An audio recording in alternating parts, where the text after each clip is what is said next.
Eochairfhocail, my name is Mr. O'Sullivan. Gné-Alt, Teicneolaíocht, Eochairfhocail. Ag dear an Ishan seo, big me abalta, Eochairfhocail na hanlíise hiiscint, Eochairfhocail na hanlíise outside. Oranta, sometimes. Dini, people.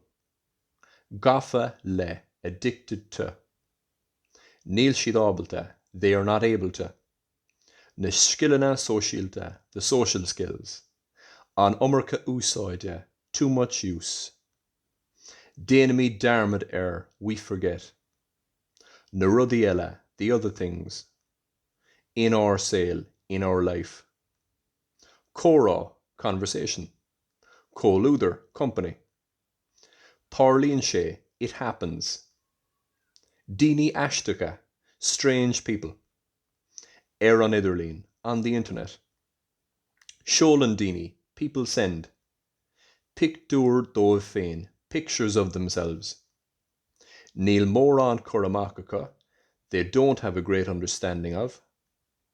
Úsáideach, useful.